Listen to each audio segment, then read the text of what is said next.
Warner Brothers Discovery stocks are facing underwhelming losses. It seems like the company is putting its whole heart into preventing the final nails in its coffins. What exactly is Warner Brothers planning to do?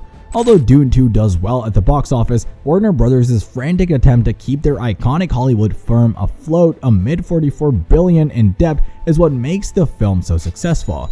Things haven't been good lately for this company, but that's all about to change. They're still losing more money annually, not to mention the mistakes they've made with a lot of bad movies, spending way too much money on streaming, and dropping the HBO name, which was synonymous with quality. They intend to rely heavily on well-known brands. As we all know, if you enjoy original content, Warner Brothers won't be for you. Instead, we'll see a lot of familiar faces in the future, as some of the most well-known entertainment franchises in history will undergo a complete makeover. But first, let's all agree on what this means for Max, Warner Brothers, HBO, and Discovery. There is only one company involved here. Thus, while we may call it Max, we'll probably just call it Warner Brothers because they are just the owners of the well-known brands that play a significant role in our strategy to make things right.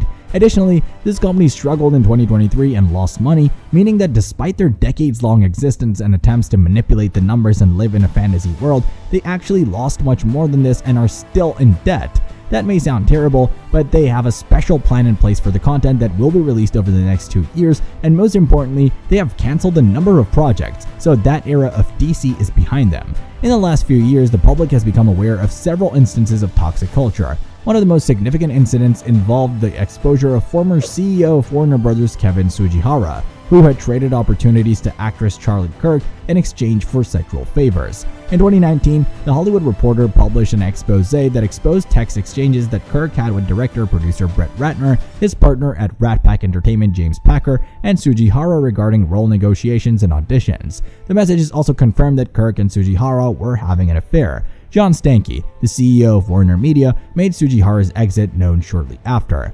Justice League is a standalone comic book series that traces its history back to Zack Snyder's exit during post-production. Throughout the film's development, Snyder and Warner Brothers had clashed over artistic issues several times. However, following a family tragedy, Snyder resigned and the studio reshot the entire movie, which resulted in a whole new round of on-set grievances. Ray Fisher has been the most vocal after Justice League, accusing Warner Brothers of racism and a toxic work environment. He has named numerous executives and production staff at Warner Brothers and claims the studio didn't take him seriously enough for him to have speak out publicly several times in order to start an investigation, a matter he continues to pursue since Warner Brothers hasn't released the investigation's findings. The majority of the other members of the main cast have also spoken up. It was a terrible situation. Ben Affleck claimed that's why he left the director's chair of his solo Batman film and eventually quit the gig. I showed somebody the Batman script. They said, "I think the script is good. I also think that you'll drink yourself to death if you go through what you just went through again." It was cool to do the Snyder cut of Justice League, and that was fun. But Warner Brothers still tortured me the whole time for whatever reason. They can't help it. I don't know why I'm in such pain. I'm not trying to be, honestly. The treatment of sports anchor Casey Stern of Turner Sports, which is a Warner Media company, during his battle to care for his children following their abuse at the hands of their ex-wife and her boyfriend, who faces numerous felony counts of child cruelty, was also the subject of accusations in a lawsuit. In the petition, Stern claims he was questioned by an executive. How long are you going to use this family situation as an excuse? And that he was discriminated against because he was ignored while attending to his personal matters. According to Stern's attorneys, the treatment of the business magnate is just the latest example of what has become commonplace practice at Warner Media and its subsidiaries, not an isolated incident. Okay, now what about the feud with Christopher Nolan?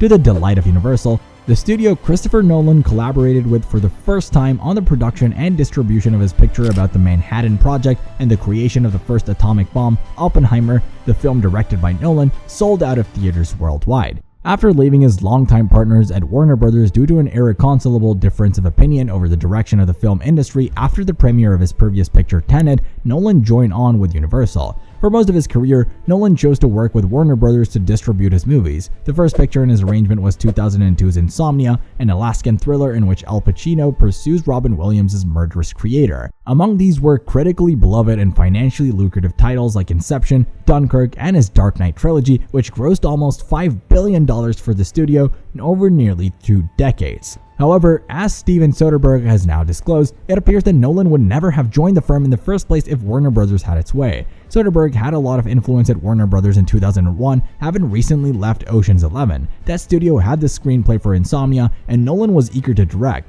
but they wouldn't meet with him. Soderbergh was requested to take over as he had tried to help Nolan find a distributor for his last movie, Memento, which had been getting great reviews. Why did Nolan leave Warner Brothers? The 19-year partnership between Nolan and the studio began with insomnia and ended in discord. After his 2020 picture Tenet was released exclusively in theaters during the height of the epidemic, there was a noticeable change. Later that year, Warner Media, the studio's parent company, made the shocking decision to stream its 2021 film slate solely on HBO Max. This action forced Nolan to criticize the choice bluntly and publicly. In a statement to The Hollywood Reporter in December 2020, Nolan stated, "Some of our industry's biggest filmmakers and most important movie stars went to bed the night before thinking they were working for the greatest movie studio and woke up to find out they were working for the worst streaming service." The following year, Nolan signed on with Universal to make Oppenheimer, and the rest, as they say, is history. Also, there are rumors that Warner Brothers might be bringing Christopher Nolan back as a desperate move. Warner Brothers Discovery stocks have faced millions of dollars worth of loss in recent times. With Barbie being out in July and having sold over $1 billion worth of tickets worldwide, Warner Brothers Discovery studio business revenue fell 17% in the fourth quarter.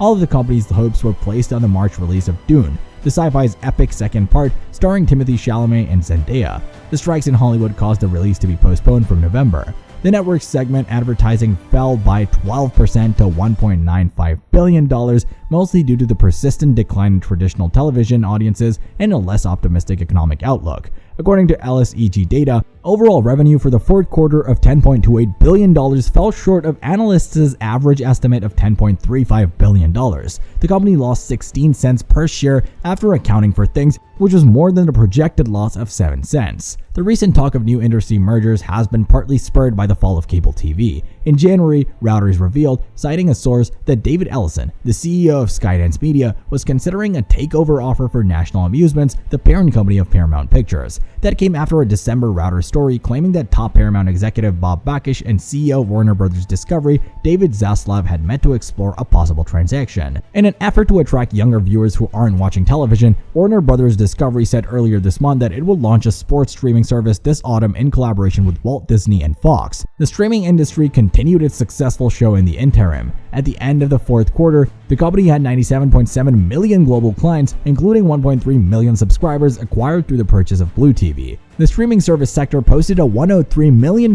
profit for the entire year, as opposed to a $1.6 billion deficit in 2022. Finance chief Gunnar Wiedenfels stated on a post-results teleconference that the company's core earnings are anticipated to be modestly negative in the first half and then profitable again in the second half. That's all for now. Thanks for watching. If you enjoyed this video and found it informative, don't forget to hit that like button below. And if you want to stay updated with more great content like this, make sure to subscribe to our channel by clicking the red button and ringing the notification bell so you never miss any future content from us.